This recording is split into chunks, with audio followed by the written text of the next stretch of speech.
L'info écho avec Capital. Le coup de gueule du jour est poussé contre les tarifs exorbitants des chambres de bonne. Que répondriez-vous si on vous proposait un logement à d'à peine 11 mètres carrés au dernier étage sans ascenseur, avec WC sur palier pour un loyer de 620 € par mois?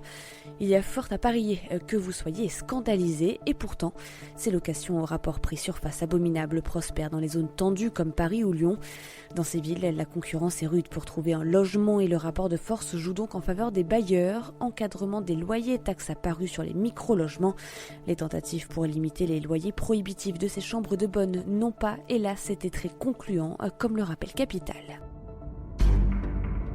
Le chiffre du jour, 85%, c'est la hausse de consommation du bioéthanol en France en 2019. L'engouement pour ce carburant s'explique par son prix. 1 litre est presque 2 fois moins cher qu'un litre d'essence classique. De quoi économiser 600 € pour 13 000 km parcourus. Alors tentez d'adopter ce carburant, et bien bonne nouvelle, Speedy va proposer à ses clients d'essayer un kit E85 sur leur voiture, comme nous l'expliquons dans notre article. Et ce sera gratuit. En mars, l'enseigne leur proposera en effet l'installation gratuite d'un boîtier sur leur véhicule.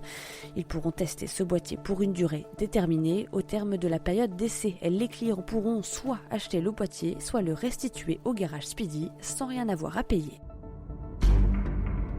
L'info pratique Capital. Alors que les taux de l'assurance vie et des livrets bancaires reculent d'année en année, les placements dans la pierre offrent toujours des rendements élevés.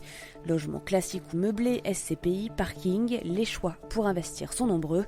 Alors lequel choisir en 2020? Pour vous guider, Capital vous récapitule les modalités, la fiscalité et les risques de ces différentes options.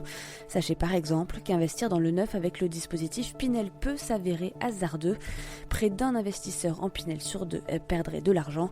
Soyez sélectifs notamment sur la localisation du bien. Quant au parking, leur attrait réside surtout dans le rendement locatif. Les chances de plus-value à la revente étant minces, seule contrainte, éviter ceux avec des charges de copropriété élevées.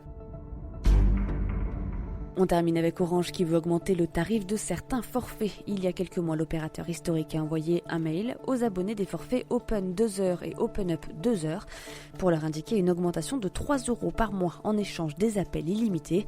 Jusqu'à présent, les clients ayant souscrit à cette offre devaient se contenter de 2 heures d'appel par mois. Orange propose ainsi de payer 42,99 € au lieu de 39,99 € pour le forfait Open 2 heures et 52,99 € pour le forfait Open Plus contre 49,99 € jusqu'à présent. La bascule est annoncée comme automatique. Seuls les clients refusant de bénéficier de cette offre doivent se signaler auprès d'Orange. C'était l'info écho avec Capital.